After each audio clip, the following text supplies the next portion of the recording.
Yeah, before we start, just want to thank all of our fans who traveled to East Lansing this past week. They were great. You could feel their presence in the stadium. And as we get headed into Big Ten season, I just want to, remind all our fans that we do have the best fans in the land. And, we are the standard for excellence. And, we always handle ourselves in first class. And so excited to see everybody out here on Saturday. And secondly, just want to congratulate Chris Ward, who's going into the College Football Hall of Fame. I'm going to be celebrating him this weekend, and also 3 former Buckeyes that are going into the Ohio State Athletics Hall of Fame: Jeff Logan, Braxton Miller, and Matt Wilhelm. So excited to celebrate their accomplishments here this weekend as we head into Iowa. Thank you very much, Coach. Let's open up the press conference over here to the right, Don Berry, WVNS.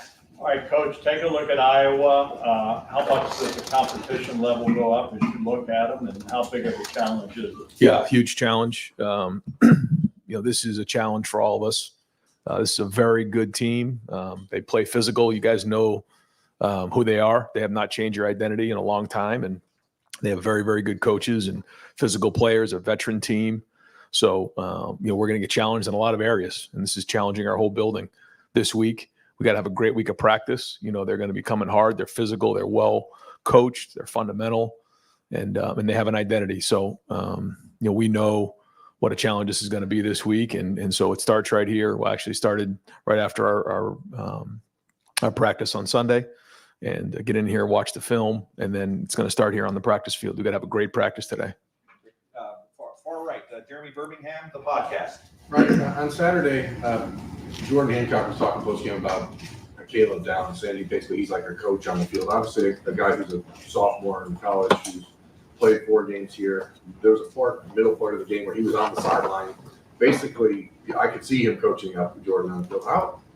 How different is it to have a guy of that football IQ and that ability combined, and what has he meant to the defense, even though he hasn't had what a lot of people consider splash plays until this last week? Well, I think for the first couple of games, the game got a little bit lopsided later on, so you just don't, you don't see them playing a full game. But that's here now, and Caleb made some huge plays in that, especially in that middle 8 there. His first off, his preparation is remarkable. Just the amount of work he puts in, and his ability to play really fast certainly is part of his makeup. But when you put preparation in, and you know what you're looking at, and you can react faster because you put that much preparation in, that's a sign of a veteran player. He plays that way. He's got great energy. He's a great teammate. He does communicate well, but even late in the game, he's encouraging the younger guys. He knows what it means to pull along other guys, and he's shown that. There's also a certain level of, calmness back there when he's back there with Lathan. These guys have played a lot of football. They've seen it. There's no panic, but they're also identifying the things that they got to get fixed. To hear a reminder for the rest of the coaching staff, what's important in recruiting now and how the game has changed.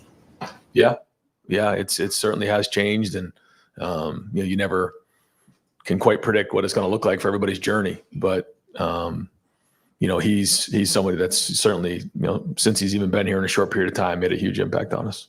Spencer Holbrook, Lettermen Row.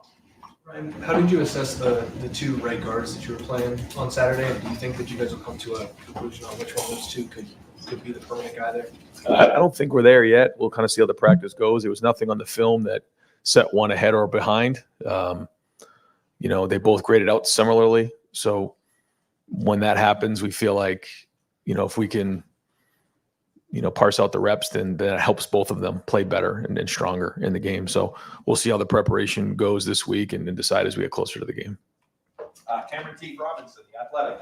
Ryan, when you look at Iowa, obviously really good defenses, right? But especially against the run, you look at them up front, what stands out about the way they contain people when they hit that side of the field? Yeah, it doesn't matter, what year you watch them. It's, the same guys inside. They're just, they play with great technique. They're well coached. They understand how they fit into the defense. Their pad level's low. Their hands are low. They play physical. Like you said, they run to the football. Coach Parker does a great job in making sure they understand how they're being attacked. And, you just look year after year, it's similar in terms of the statistics and the production, and they know what they're recruiting there, and they do a great job. So it's a real challenge for our offense this week, and we got to have a great week of practice. Dylan Davis, Delaware Gazette. Ryan, do you think Sonny Styles is settling at linebacker quite at the rate that you thought he would at this point in the season? I know it's still early, but he's still early. Yeah, I think he's made that transition pretty rapidly. You know, that's a big move to go from safety to linebacker, and you're seeing a lot of great things there. But you know, anytime you're doing some things for the first time, you're learning as well. But he's learning fast. And real quick, the last offensive play of the game for you, you weren't too happy with Julian. Was he not supposed to throw the ball there? I guess what happened in that whole thing? If he was going to throw it there, he better complete it. I can tell you that.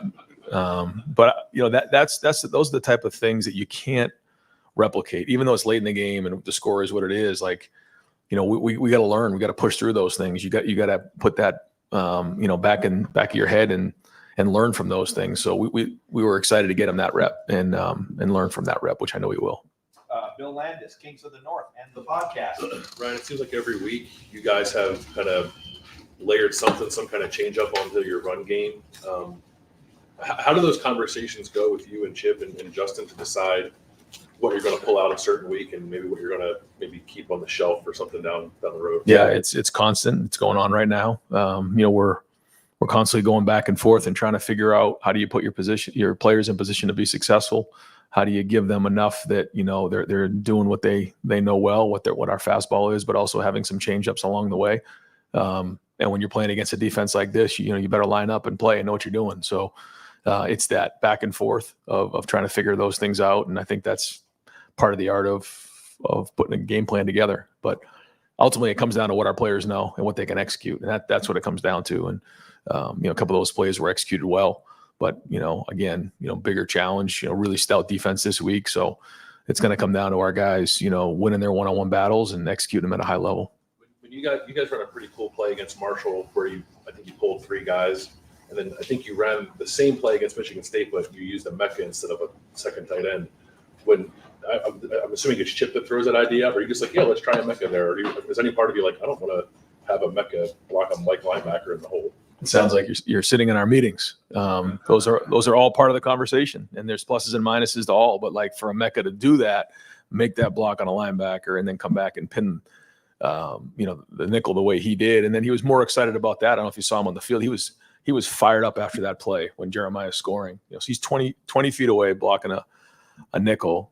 Jeremiah's scoring a touchdown, and he's over here like, you know, just celebrating. I mean, to me, that's winning football. And again, he had some really big plays again in this game, but he does all the dirty work, and that's a sign of a really good player and a really good football team is when guys are willing to do the dirty work. And that's an example of you know, not a lot of you know, wide receivers are going to go in there and stick their nose in there like that. The play wasn't necessarily designed for him to block a linebacker, but you got to clean the thing up on the way up, and that's what he did. Pat Murphy, 24/7 Sports. Ryan, the last 2 weeks, you guys have allowed the opposing offense to move in the first half, score some points. Second half, adjustments seem to be working. How do you balance knowing what you want to know going in and getting those stops in the first half versus, hey, we're doing a good job of figuring it out on the fly and shutting things down? Yeah, and also, like you said, not giving up, you know, X plays and long drives for touchdowns. I mean, that's part of it too, as we go into it. I think going into this game, I think in our numbers were like 11-3 or 10-3 in terms of X plays, you know, offense to defense. And when you're doing that, you're going to win a lot of games. I think the turnover battle was 3-1 in the last game. You're going to win a lot of games if you do that. So we have to, you know, focus on some of those things, but also, like you said, you know, we want to get stops. We want to, you know, force 3 and outs. So there's a back and forth on that, and constantly talked about. And, you know, we're going to deal with the same thing this week. These guys are, you know, made improvements in a lot of, you know, areas on offense. And I think they're playing really well. So again, another challenge for our defense here is these guys come in. Has the iPad helped that, being able to adjust maybe quicker than a year ago when you have to get to the locker room and talk about a lot of stuff? It's the same for both sides. So I'm with you, but I think the communication has been good.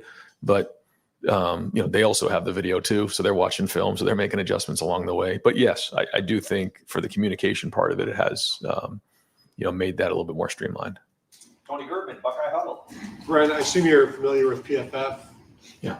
How do you feel about that being like the front-facing grade for how college football players play in a game? Yeah, I think it all comes down to, you know, who's actually doing the grading, and if it's accurate, great. But I think it's hard sometimes for them to know exactly what their job responsibility was. That being said, you know, I think generally it's in the ballpark. but I don't know, if somebody who doesn't really know what's expected on a certain play is going to give the same grade as a position coach who knows exactly what's going on. So that's kind of my take on it. Do you tell your players, don't worry about that? You get the real grades from the coaches? Like, do you have It never really comes up, quite honestly. Yeah. I mean, it's not something that our guys have quite talked about all that much. Dan Hope, Lettermen Warriors. Ryan, you guys switched kickoff returners again for the second game in a row for Mecca. Kind of what went into that decision, and do you expect Mecca to continue in that role going forward? We going into that game, we felt like there was, a chance of, them trying to steal a possession, and Brandon was really good up front, and Mecca, fielding the kicks back there. We just felt like that was the right personnel. We're going to try to make the best decisions on a weekly basis based on the personnel of our guys and what we're going up against.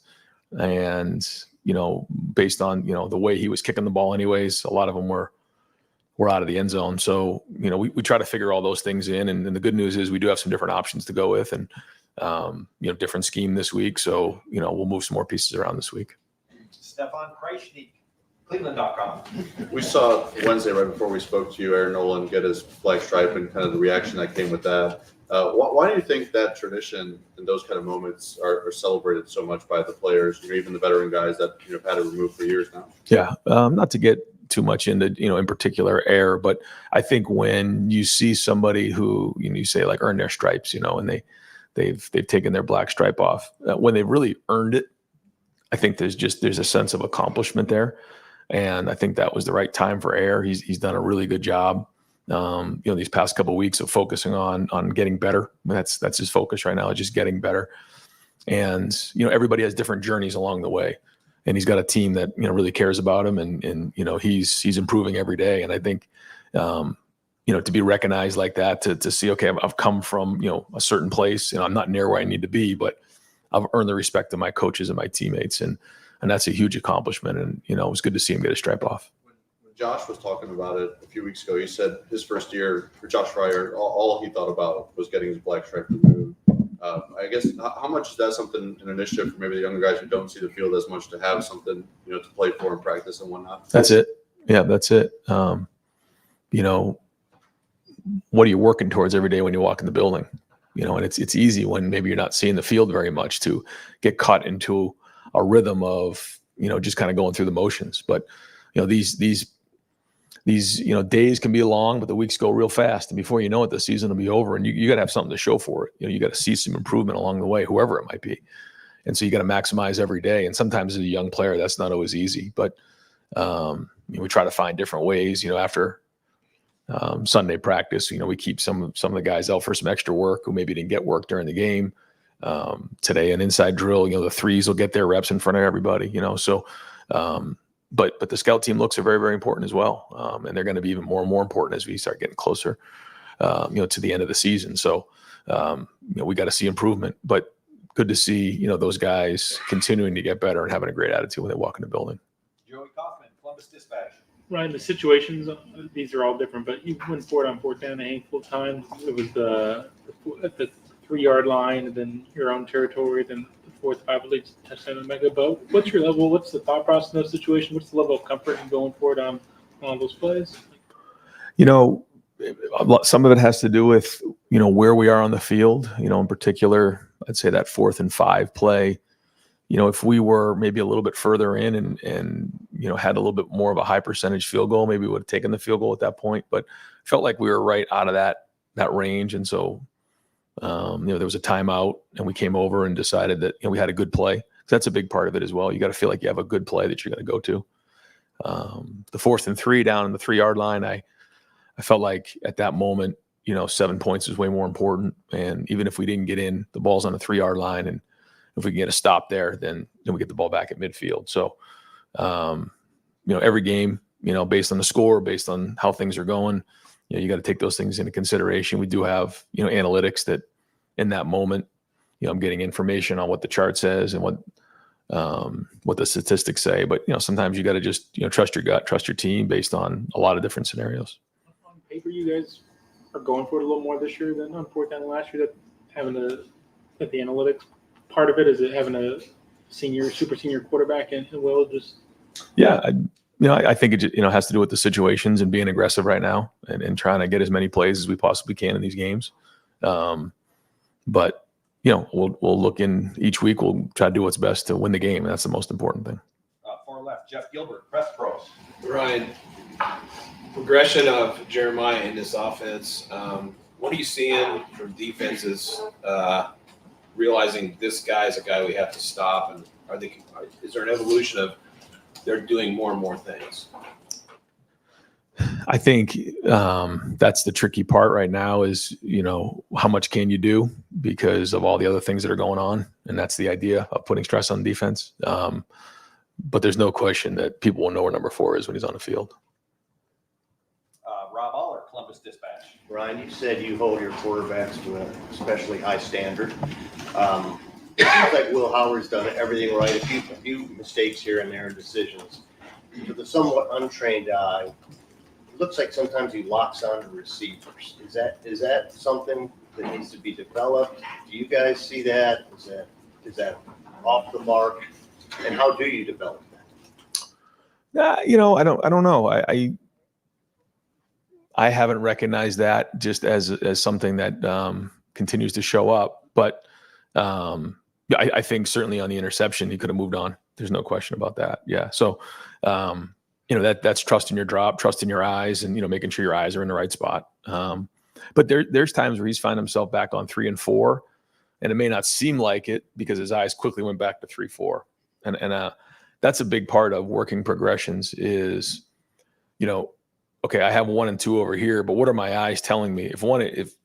If my movement key or whatever my key is for that play tells me I'm working front side, great. If all of a sudden I see something over here that tells me I'm backside, then I'm backside. So the idea of moving on from like 1, 2, 3, 4 really comes down to your eyes. And then based on what the play is, I mean, sometimes it's pick a side. So, I'm working over here versus certain coverage, man or zone, 2 high, 1 high, or I'm working over here. And so, based on, what the play asks us to do, sometimes it's throw the ball to him. That happens sometimes. So, there's a lot that goes with it. But to answer the short answer is, when we're talking about moving through progressions, it really comes down to your eyes and where you're looking. And that can really get you through the progressions a lot faster. Unrelated, is this schedule about as good as you could have dreamed up in terms of progression, or would you rather see a power team early? I mean, you've kind of built through these 3 teams, and you have Michigan State, then you have Iowa before Oregon. I mean, it seems pretty set up for you. I think after the season, you probably will be able to sit back and look at it and evaluate it a little bit more. We're like so in it right now. I think it's hard to tell, but I think it's a legitimate question because I think it is a very different feel than maybe the last couple of years. But it's not changing how we approach it. It's just, like you said, a little bit of a different feel. So probably too early to tell. We'll focus on this game and try to win this game and continue to do that, and then kind of come up for air at the end of the season and figure out where we're at. Yeah. Andy Backstrom, Lettermen Row. Yeah, Ryan, it looks like Will Howard's up about 15% in those intermediate throws from last year. Is this what you kind of expected and envisioned with his development in terms of accuracy, and how much does that factor in for that 4th and 5 decision to go for it, comfort level? Yeah, it's a big. I mean, both of those 4th down throws were both really well thrown against man coverage. Just where only G could catch it and really Mecca could catch it. I mean, those were contested throws that you want to give him those opportunities. I'm sure he's done it before, but it's for us to see him do it here for us is different as well. So those are big. And then the protection was huge. The guys up front, I thought did a nice job in protection. Travion was big in protection. So those are all, challenging plays where you got to stand in the pocket and you got to hang in there and make those throws. So, good to see him make those and build some confidence on that. Deep right, Andy from WBNS. Ryan, when you talk about Travion and blocking, you talk about, Mecca looking at his play. How much have you seen those plays grow with your team? And how much do those build a championship team? Not necessarily the one-hand catches, right? The great throws, yeah. But the behind the scenes. That's it. It's the effort. It's the hard work. It's the dirty work. It's all that stuff. And that's a sign of a good team and a team that's playing hard and playing physical. And, Seth McLaughlin finishing guy into the end zone. And that's the stuff that we constantly watch with our guys on Sundays, the effort plays. And we're going to need them this Saturday. but that's it. And that's being unselfish. Why are you playing so hard for your teammates? And we got to keep building on that. I mean, that's got to be a huge part of our identity this season. Has been so far. I mean, it's on the film, but we got to keep getting better at it. We need everybody to do it. It's actually Adam King from WBNS. Awesome work podcast. Right. I think we've latched on to the fourth downs, but do you feel overall, even including Sunday to Friday, that do you feel like you're coaching more aggressively than you have from the last couple of years? I know that might be difficult to answer. Yeah. Maybe not fair. I just wonder if you feel that at all. I think with this team and just in my role, you can target things a little bit better. You can be on things a little bit better. You can, give more thought to, how you're addressing the team, how you're addressing the coaches, the overall approach, focusing on what really matters, which is like how hard you play and your fundamentals and the big picture things. So, whatever it is, but it's also this team. I love this team. I love the way they play, so like every day when I wake up, I put 2 feet in the ground to try to, do everything I can to help this team, reach their dreams and goals. Cause these kids are unbelievable and they're giving everything they possibly have. And we got to keep pushing them as coaches. And that's our job. And, it's their job to take the coaching and continue with the great chemistry we have and great effort. So we got to put a great game plan together, give it to the players and then have a great week of practice. But yeah, I mean, we're all coaching aggressively. Yeah. Stephen Means, Cleveland.com. First of all, you make a quarterback going through progression sound like it's the easiest thing in the world, as if it's not like chaos going on back there. But kind of to follow up on some of the blocking stuff you've been asked today, sometimes when people bring up toughness, I think people just dumb it down to just, can you push that guy further than he pushes you? And There's a lot more to that. Yep. And when you've been having those conversations over the last couple of years and trying to get that through to your team, how much of it is just simply the execution of a play? Because it seems like whether it's the wide receivers or the offensive linemen or even the tight ends or even what Travion's doing, there's been a bigger focus on executing, and now you're seeing that happen on Saturdays. Well, it's got to continue. Let me go back to the first thing. I think it's every coach's job to make things that maybe aren't simple. They're not easy, but you got to make them simple as coaches. It's 1 to 2, it's A to B, and it's not always that easy, but like it's simple, and that allows players to play fast and with discernment. So I think whether it's a quarterback or anybody else, like that's really important as coaches. We can't have these guys thinking too much. We got to put them in drills, got to put them in teamwork during the week, and keep it simple for them. And let them play, let them use their athletic ability. But no, I just think the effort's been good so far. We're practicing that way on Tuesdays and Wednesdays in particular, and so it's showing up during the game, and but we got to keep pushing. We got a long way to go this season. It seems through the first 4 games, you guys have made an emphasis on getting as many guys snaps as possible. You've even said as much. As you move into maybe this middle part of the schedule, how do you balance that, trying to still build depth at them positions, but also whether it's right guard, whether it's linebacker, maybe narrowing some things down and focusing on who your best guys are now that you're in this part of the schedule? Yeah, we got to win. We got to win this game. This is going to take everything we got to win this game. So we're going to in this game right here, we're going to put the best players in there to win the game. Period. And that's it. I mean, that's the focus right now. Bill Rabinowitz, Columbus Dispatch. Another question about Iowa's defense. You're right. I mean, I think everyone knows that. You think of Iowa, you think of their defense. Yep. Norm Parker, they've done the same thing. They're not getting 4- and 5-star guys generally. It's a developmental program. Right. What is it about that defense that makes it so hard? Is it just they make you earn everything? Yeah, and they know what they're developing. And they're typically veteran players who have played a lot of football before. They're usually not 18, 19, 20. They're usually older guys. They have some young players in there, but they usually have guys that have matured, and they're physically mature and mentally mature and emotionally mature. And they understand the defense. And this is a great example of a defensive coordinator who keeps it simple. Not easy, but it's simple. I mean, it's, they know how they're going to get attacked. And so they work those things. And so, they know what their weaknesses are. They know what their strengths are. They know how to protect certain things. And that's, when you have continuity over a certain amount of time with the staff that he has and the way that they do it, and playing complementary football, understanding how you fit in with the offense, defense, special teams. That's what you got.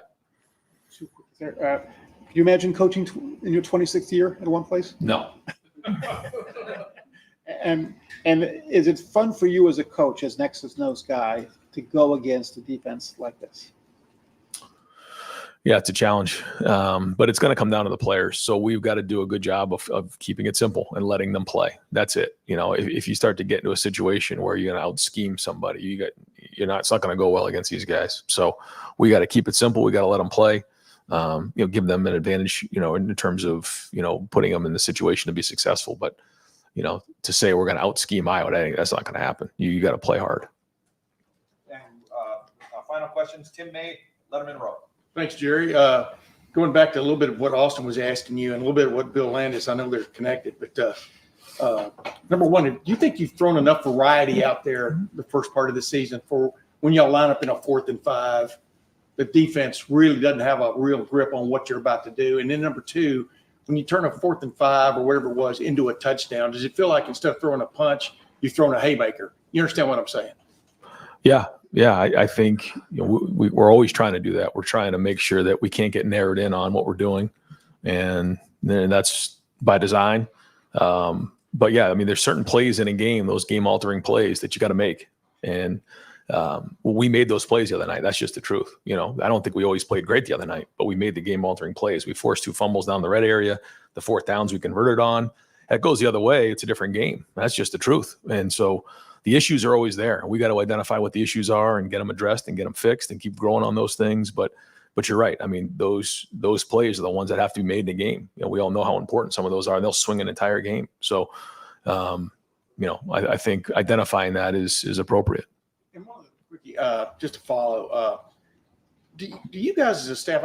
I thought staffs used to go over with officials in pregame somewhere what formations you might throw out there that might catch your eye and don't, and it looks like a couple of times the last couple of weeks, y'all have run kind of the same kind of thing, but the official didn't recognize it. The flag was picked up eventually, but do y'all still do those things? We do. Yeah. We have after the 100-minute meeting, they come in and we just go over different things, things maybe that, are a little bit different formation wise, so it doesn't catch them off guard and any concerns that we may have.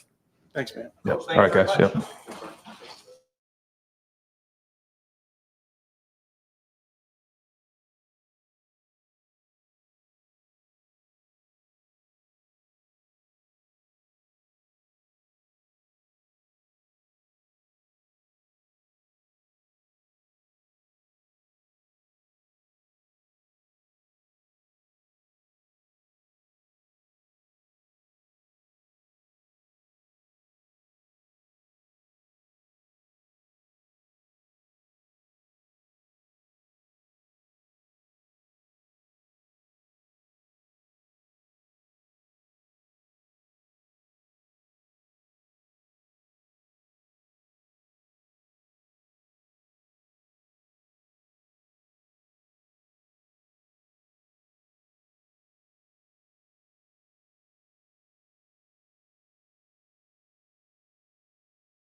Kelly. Start over there far left field, Joe Nugent. Coach, 40 passes against Michigan State, no sacks. I know Travion played a role in the protection, but how close is this offensive line to ultimately where it needs to be after a great performance like that? Yeah, I think we just grade ourselves weekly, and we hope that there's progress from week 1 to 2, 2 to 3, 3 to 4. They did a really good job. I think pass protection takes all 11. So the receivers have to be open at the appropriate time. Sometimes if the receivers aren't open, the quarterback holds the ball, so then the rush gets home a little bit more. And everybody's like, well, you got to protect. Well, it may be the receivers not getting open in time. So I think all phases were clicking. They had an extensive 3rd down package. I thought our guys handled it really well. And I thought our running backs, both Trey and Q, did a great job in pickup. But we've seen growth from our group up front. And I think having Donnie back for the second game, you got the same 5 guys playing together, I think was a lot of continuity there. So hopefully we'll continue to build upon that. We'll come over here to Bill Landis, second row. Chip, when you guys, it seemed to me like you ran that play against Marshall when you pulled 3 guys, and you ran the same play against Michigan, but you used a Mecca instead of a second tight end. How do you decide week to week how you're going to layer on change-ups to the run game, how you might just tweak the personnel, even if the play might be similar to something? I think every decision we make in terms of how we're going to do things is based upon what the defense of that week shows you, because it may have worked against Marshall doing it this way, but it's not going to work against Michigan State doing it the same way. So how do you run plays and make sure that they're successful? So that's what the extensive game planning is during the week, from starting on Sunday through game, what's the best way we can give our guys an opportunity to be successful. So, we spend a lot of time watching film, studying it, and trying to put our guys in positions where they can make plays. So, I think sometimes you get that, well, you ran this play against those guys, how come you don't run it again? Well, because maybe the defense has changed or the personnel has changed. So, but if you can run some similar plays with different personnel, that's always beneficial to you, because I think the core 5 guys up front still have an understanding of what you're doing. Iowa, it's the best defense you've faced so far, maybe the best you'll face all year. It's the Big Ten. What's the challenge? I mean, is it just because they're so fundamentally sound that you know that you've got to be close to perfect yourselves, or what's the big challenge when you go against them? Well, Phil's been there for a long time, and I think they really, truly, they teach their system and they develop the players. They do an unbelievable job of developing players. And really, I think it starts in recruiting for them. So they know exactly what all 11 guys' skill sets are and what are required for them to execute the defense that they deploy each week. So I think they do a great job identifying who fits into their scheme, and then continue to develop those guys along the course of their careers there. And I think, they are fundamentally sound. I think they're really, really well coached. It'll be the best coached defense I think that we'll face all season long, and that's the challenge of going against them. And there's probably people have been against them for a long time now, so you can go back 10 years and look at what people have tried to do to them. But I think the test of over time is that they don't give up X plays. They make you earn everything that you get. There's not going to be an easy one. So, it's a challenge that I think you get excited about if you're a real football guy going against somebody like Coach Parker. And can you just assess where Devin is right now? Obviously, he made a touchdown throw to Jeremiah. Where's he in his development right now? How happy are you with where he is? Devin's done a great job. I think obviously not being the starter is difficult for anybody, but he's been amazing as the backup in terms of what he's like in the room. And he's, as we talk all the time, a chin strap away from going in the game. And he was, we'll get knocked out, got to get another quarterback in the game. He goes in the game and throws a 17-yard touchdown, avoiding a blitz coming off the backside. So really happy where he is right now. He'll continue to grow just like the offensive line is continuing to grow. So I still think it's early for us. We're in game 5, and we'll continue to grow. And because we know it's going to be a long season, and we have to develop our depth at every position, because you never know when their opportunity is going to go into play more than just one snap. Their opportunity is going to go into play a chunk of the game because the starter got knocked out. So really happy where Dev is right now. Third row middle, Dan Hope. Chip, just when you evaluate the first month as a whole, how do you feel like Will Howard has performed as a whole? I think Will's done a nice job. I think he's gotten better from week 1 to week 4. I think he has a better grasp just because he's got live reps. The toughest position to play in football is quarterback, just from a practice standpoint, because they don't get hit in practice. So I think they can get a false sense of security. If you go, no matter where you go in college and professional football, the quarterback doesn't get touched in practice. So the game is so much different for the quarterback than it is for any other position. But I admire Will's toughness. He stands in the pocket. He can see things. Very rarely does he make the same mistake twice. I think he learns from every experience when he's out there. We have really good conversations in between drives when, hey, this happened. If it comes back and that look comes up again, he doesn't do what he did the play before. He moves on to it. So I think he's done a good job protecting the football. We never want to turn it over, but he's been really good from that standpoint so far in the first 4 games. So his completion percentage has gone up in every game. So excited about where he is there. If we continue to complete the ball at a high 60, 70% rate, then I think we're being really successful and efficient in the pass game. He's used his legs a little bit. I think that's one aspect that I think he's good at it, but it just depends on how defense are defending us if he has to do that. So Will was talking after the game about, there were still some things that we really wanted to get to that we were excited about, and the opportunity didn't present itself. And I know Bill was asking about game plan specific stuff. When you look big picture at your offense and the playbook, how much have we seen? How much more is there at your disposal as this goes forward? There's always more at the disposal, but I think it's what is applicable in the game that you're playing. I think you have a course of X amount of plays over a season, but then that's cut down for what you're doing that week, because you can't practice all those plays during a week. And then even the plays that you practice during the week, you don't get called in a game because that specific situation may have not come up in that game, So, as you go through it, sometimes you find yourself in the red zone more than you thought you were going to be in the red zone. Other times you find yourself you were never in the red zone. You can go 2 or 3 weeks where you don't have the ball inside the 5-yard line, but you got some really good goal line plays, but you never got a chance to call those goal line plays because you scored from 20 yards out as opposed to punching it across the goal line. So each week is different. I think we always over prepare probably more than often than not and say, hey, we got some really good stuff in these situations. But if that situation only comes up once, you only get to call one play. You had 5 that you thought were pretty good, but it only came up once. So those other 4, you kind of put them in the Tupperware and tuck them away and then try to bring them back out again next week. But we spend a lot of time of how many reps do we have at this particular player, this particular scheme. And then maybe 2 weeks from now, you're playing somebody that's similar to who you had 3 weeks earlier and say, hey, let's take some of those things out of the Tupperware that we practiced that week and really didn't get a chance to run. So. If you guys went for it 4 times on 4th down on Saturday, all worked into the last one, and Ryan talked about wanting to be aggressive and win the game in those spots. What worked in those situations? What did you have the flask down 4th down going for it? Just everything worked? Yeah. There's an analytic aspect to it, but I don't think it's always analytics. I think you also have to get the flow of the game and kind of how that's going. So it's a combination of both. What are the percentages if you go for it in terms of success rate? But also you have to factor in what does that do to our team if we don't get it? I think everybody is always, hey, we're all in, we're all in. Well, you're playing poker and you're all in and you only have a pair of 2s.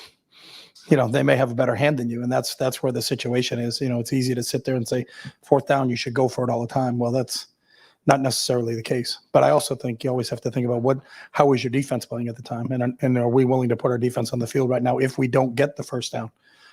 So that's part of it. And then we have certain packages based on down and distance that if we get to a 4th and havoc situation, then we're going to dial these plays up. So I think our players are really comfortable because we're calling something that they've practiced and run a lot. Chip, listening to you talk about Will Howard, then some, there's much more he can do right. But there's always room for development. What would you like to see him develop? Complete every pass. That would be one. Jared Goff did it last night, right? I think he went 18 for 18. So, and then Amon-Ra St. Brown went 1 for 1. So they were 19 for 19 as a team. So. What about? Do you think he locks on receivers a little much? I mean, from the untrained eye, how about his progressions, looking guys off? I think Will's doing a good job. I think there's always a growth with all of that. Sometimes it may be a newer route that had gone in, and he doesn't have as many reps in the bank as he does with some of the other things that we've run since day one of spring. I think that every quarterback can improve, every coach can improve, every player can improve. I think this is a growth game, and how you develop. And I hope in game 8, we're not playing like we played in game 4. I think it's as you continue to go on and start to add different elements and different things that are happening, different opponents, that's always part of it. But the growth is how do you develop over the course of the season? So I'm pleased with where Will is right now, but that doesn't mean that he's arrived. I don't think you ever arrive in this game. I think every day you got to try to be just a little bit better than you were the day before. And that's what I love about Will, though. That's kind of his mindset is how do I get a little bit better and how do I improve and how do I help this team win? Is field vision something you can coach and teach and develop, or is it there or it's not?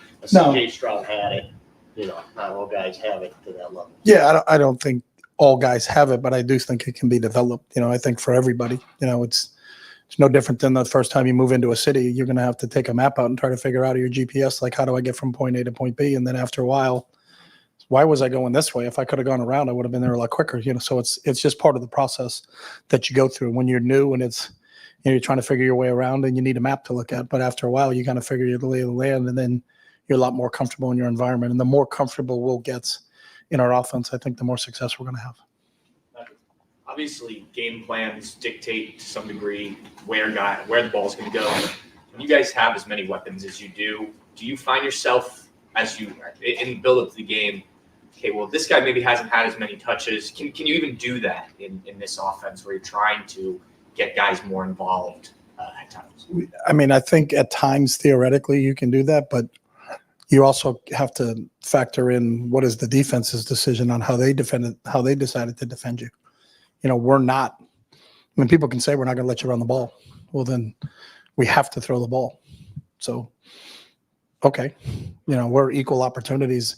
It doesn't matter if you run the ball across the line, across the goal line, or throw the ball across the goal line. It still counts as 6 points. So, we're not caught up in it. It has to be totally balanced and 50-50 run pass or whatever it is. It really is. It's indicative of what they're doing. And if we can kind of figure out what they're doing and get a really good beat of what they're trying to take away, then you are. And there's sometimes you plan things going into a game and saying, hey, if I was defending us, this is how I would do it. And then when you get into a game, they're like, they're not doing that. All right. Well, then we need to take advantage of that. You know what I mean? So we talk about it and we want to be balanced. And I think we're pretty good at distributing the ball through.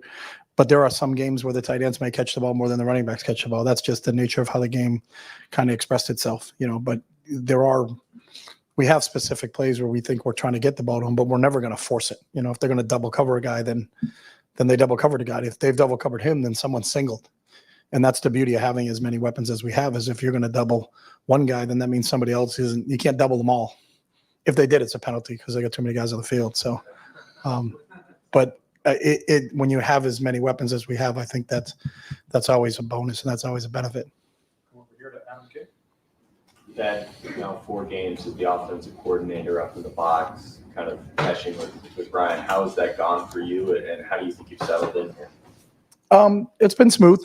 I think our guys have an understanding, in terms of, because we spend so much time together during the weeks of, how it's going to flow. And I don't think there's anything that has gone on in a game that's been a surprise. Like, hey, what was that? Like, why did we do that?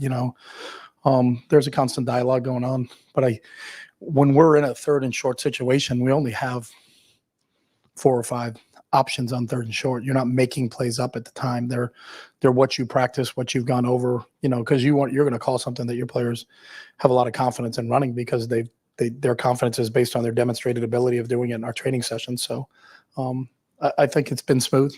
We haven't really faced a ton of adversity on the offensive side of the ball. So I think that's really when, it'll show.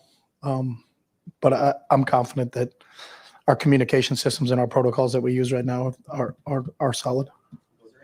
Field, Jeremy Birmingham, liked a little better as an offensive coordinator maybe than as a head coach? I missed the first part. Was there anything you'd like better being an offensive coordinator that maybe surprised you as opposed to being a head coach? You can go to the bathroom between series if you have to. It's about the only difference, I think. It's always kind of tough. Coach Coop can tell you that on the sideline. It's really difficult to say, hey, I'm going to leave. You know what I mean? But there's a bathroom upstairs by the booth, so if need be. Jim, obviously you have a lot of players that are big weapons, as Pat was talking about. Is there a worry or a risk sometimes of getting too far over the skis, being aggressive, knowing that you have almost like get out of jail free cards like Jeremiah Smith out there that you can just throw it up to? Or, Ryan was talking about trying to out scheme against a guy like Phil Parker, and you're saying, you enjoy that challenge. But is it sometimes hard to dial it back when you have guys that are that explosive? Yeah, because we're not trying to out scheme anybody. We're trying to put our players in positions where they can make plays. I mean, anybody can draw a play up and say, you should do this, you should do that. Then my question is, well, how many reps do you have at running it? And do we feel really good because we've seen the 4 or 5 different ways they can defend that. So we're not trying to, and you're not going to out scheme Phil Parker. That's just, I think maybe people think a little bit too much into that part, is that these people already had that people's number. This game has always been about the players and always will be about the players. So, who can really show up in those matchups. And that's what this game's about. This is as good a defense as we talked about as we faced, but there's going to be a lot of one-on-one battles. We have to win against their interior defensive linemen are outstanding. So that matchup with our center and guard against the 2 interior defensive linemen and the All-American linebacker are a huge matchup. And that comes down to just fundamental football. Do we block better than they get off of blocks? Can we give the quarterback enough time for our receivers to run the proper depth of their routes to get the ball thrown? Is the quarterback throwing the ball on time, or is he holding the ball too long? It's all of that. So, but we don't sit in there and dream up because you have a Jeremiah or you have a Mac or you have a Q or a Trey that we should do this, this, and this. I think we're always trying to action with their strengths. and play to it. But you have to look at all 11 when you're making those decisions because, hey, let's just throw it to him. Well, then how long are we going to protect for? If Jeremiah is going to run a 60-yard route, I learned a long time ago, every inch on a piece of paper is a second of protection. So can we protect for that long? Can we hold up? And now what are we going to do for that? Are we going to keep 8 guys in protection? I think there's a lot that goes into it, but I think the ability to have weapons at all spots makes the defense have to defend all those spots. So we're not trying to specifically go to one or another. I think we're just trying to see how they deploy versus these formations and what their tendencies are. And then what are our best chances? And then we got to go play and then we got to go execute because the scheming's done once the ball snap. It's do our guys hold up longer in protection and do our receivers get to the right depths? And does the quarterback deliver the ball on time to a location where the defender can't get his hands on it? Last set of questions. Yeah, just following up on that. So does it, when you go against a Parker, does it feel like a chess match where the pieces can move, independently type thing? And then what is the tell that you've gotten into a defensive coordinator's head, for want of another term, as a game goes on? It is a chess match where the pieces are moving. So what happened on play 1 may not be the same thing that happened on play 5. It could be different because he could make a different call. And I don't think any coordinator on either side of the ball ever thinks about, am I getting in this person's head? We're really microscopic in terms of our vision on what's the next play and what's the situation. It's 2nd and 9. It's on the left hash. What are our calls on 2nd and 9 on the left hash on the plus 30-yard line? That's really where you are. You're not thinking about, am I in his head, not in his head? If you're thinking that, then he's in your head. And I don't have enough space for anybody else in my head. So I'm just going to concentrate on what the next down is, to be honest with you. Can I ask one quick follow? This is awesome. Just a quick follow. Quick follow. Well, everybody's asking follows. You set the tone, though. Yeah. But when a play actually starts, what are you watching? When the play starts? When the play starts, are you watching how the defense is reacting? Because you know what you're trying to do offensively. Mhm. Just as a coordinator, what are you watching? We have really specific, what we call eyes. So everybody has a specific spot on the field, so the offensive line coach may have the offensive line to his sideline, but then the graduate assistant who's in the box is looking at the offensive line to away from the sideline. It's the same thing with the secondary rotation, things like that. So with as many people as we have, there's a lot to that. For me, I understand kind of what the trigger point of the play is. And if something occurred that was out of whack, then I know who to ask right away. So I can ask Billy, what'd the backside safety do?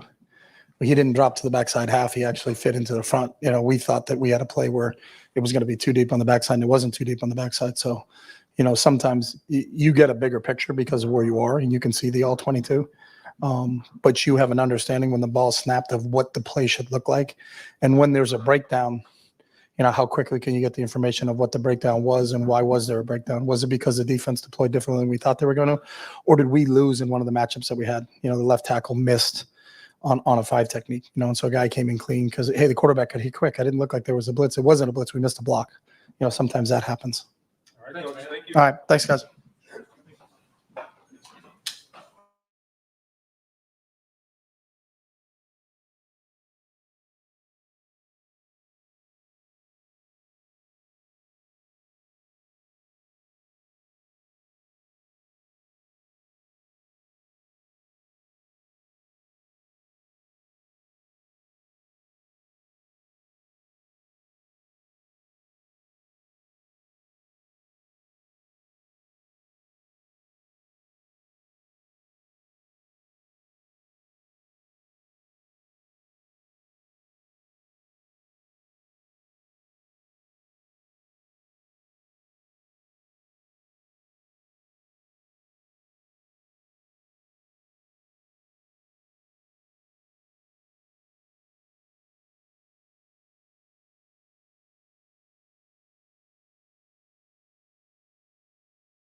Davis. Jim, is Sonny settling in at linebacker the way you thought he would, or at the rate you thought he would? Yeah, I mean, very pleased with Sonny. You know, I think he's being put into a lot of different situations, playing Sam, playing Will, he's played Mike. All of those positions have their nuances to them, you know, and I know this, that sometimes when you see him or any of our players not, you know, being off on a play or looking like they're out of position, I mean, that to me goes back to me and training and coaching, right? I mean, there are so many details to these things that anytime a play goes wrong, and our players know this, I tell them, you know, all your bad plays are on me, all your good plays are on you. So when I look at a play, you know, I say, okay, he should have done this. But then I have to look at myself, and you have to say, how many times was he in practice put into that position versus that play? I mean, that's how, you know, that's how you have to be accountable, I believe, as a coach, because we have really good players and really good kids, and Sonny is one of them. Meaning, you know, like they're good and they listen. So when you have that combination, then it goes back to coaching. So I would say that, you know, Sonny in particular, one of those guys, I mean, he's employing a myriad of different techniques, you know, playing kind of all three of those positions. And there's a lot of nuance to it. And we just got to, you know, we got to keep doing a better job coaching all the details. So third row over here, Andy Ayers. Yeah, sticking with Sonny, you know, you had safeties transition to linebacker in the past, Malcolm Rodriguez. In your experience, how long does it take for someone to nail down those nuances, like you said, and how long did it take with Malcolm? Yeah. You know, Malcolm, who had a sack last night, I think, didn't he? I didn't see it. I was watching video, but somebody texted me about it. Yeah. Oh, yeah. It's a good question, but yeah, I mean, Malcolm, I think was, you know, he was on the top of his game in year 3. You know, I think Sonny and Malcolm are a little different. You can look at them and see that, but you know, so, and plus at Ohio State, we don't have time for year 3, you know, so Sonny's in an accelerated program. That's all I can say, you know, and it's just going to keep getting better. Yeah, Jim, what differences do you maybe notice between the Iowa offense that you saw at 22 and this Iowa offense, and just what kind of challenges does Caleb Johnson pose, especially? Well, yeah, I mean, they're just doing a great job of creating seams for him, and he's fantastic back, you know, downhill break tackle. So, you know, I just see, you know, that they're creating formations and ways to make it hard on the defense to maintain your proper position, and then, you know, they get guys out of whack formationally, and then he's able to crease it. We'll go right down here, the aisle, Bill Landis. Jim, when you guys decide to play 3 linebackers, is it automatic they're in 12 personnel, we're playing 3 linebackers? Is there more nuance to it? And then how, I guess, what are the conversations like when you decide to pull a guy like Jordan Hancock off the field? Because he just seems like he's one of your better players and really integral to what you guys do. So I'd imagine it's not easy to always pull him off the field. No, yeah, it's not easy, but you're right. It really is personnel based, and you know, trying to get the people in there who, you know, particularly in the run game. And it's not that Jordan can't handle it, because he can. He does a really good job in the run game, and I've spent times in my career where we stayed in nickel in 12, you know, because those were our dudes, but we got other guys, you know, so we're just trying to get the best matchups. Go center field over here, Patrick Murphy. Jim, obviously you want to come out, have the perfect plan against an offense, right? But that doesn't always happen. The last 2 weeks, you guys have obviously made defensive adjustments at halftime that have worked.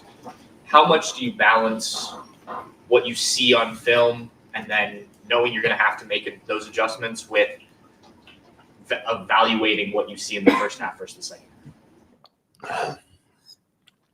They're like two completely different processes. They really are. I mean, the craziest thing about our profession is you can work on things all week and then show up in the game and they're not there. You're like, what the hell? So,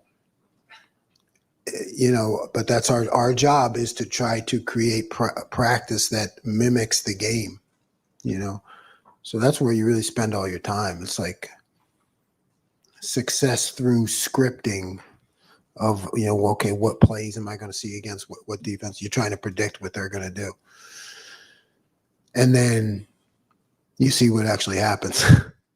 And then maybe something that you thought was going to work didn't work, so you got to move on. You got to move on and you got to adjust, but they're completely different processes, both of them. Last week I asked you after 14 points to Marshall if you were a little frustrated. You said, yeah. Michigan State only gave up 7, and that came right after a turnover. You shut them down almost completely in the second half. But the first half, they moved the ball pretty consistently. What was your level of frustration then, and what do you think was the issue in the first half with them moving the ball? Yeah, we started slow, the past couple weeks, and I blame myself for that. Right? Again, it's making there are thousands of permutations of what can happen, right? So that's exactly like I said. It's like, hey, I'm predicting this. They did that. Okay. Well, that guy's supposed to know that. That's part of his job. But then you go back to, well, how many times did I really practice that? How many times did I show that guy that technique versus that play or that route? So the preciseness and the exactness of the preparation, I think it happens a lot to coaches. It happens throughout my career, that like in the beginning of the game, you get some unpredictable things, which may not even publicly, you might not notice, but, kind of what you were predicting and how you did it. And then, your guys always go back. You always default to your training, so you have to look at those plays where we failed on those plays and say, why? And when it comes to the game, that comes to me. It's just continuing to be exact about how we're training, what we're training, what I'm showing, how predictable are we? If they know what you're in, they can take advantage of it. Good deep left field, Tim Holt. Jim, Lettermen Ransom has become a weapon with the way he can utilize the peanut punch. Now, not all DBs can do that. Is that something that you tell certain players to try to do, or do they just have to pick that up themselves? Yeah, we love all of them to do it. I think you saw, 2 big plays last week that we've spent on the positive side, that we've spent a whole spring and a fall camp training for those 2 plays, right? The one that Jordan ripped out and Latham with the stealth punch. I mean, those are deliberate. Those do not happen accidentally. Those are deliberate. I think just like you said, we try to train everybody, but some guys are just better than others, and Lettermen Ransom is lethal with that. And I want him to keep it up. Right on the aisle here, Spencer Holbrook. Jim, one of the advanced stat sites says you guys lead the country in pressures and non-blitzes. Are you satisfied with how you guys are getting to the quarterback and affecting the quarterback right now? Never satisfied, but we are,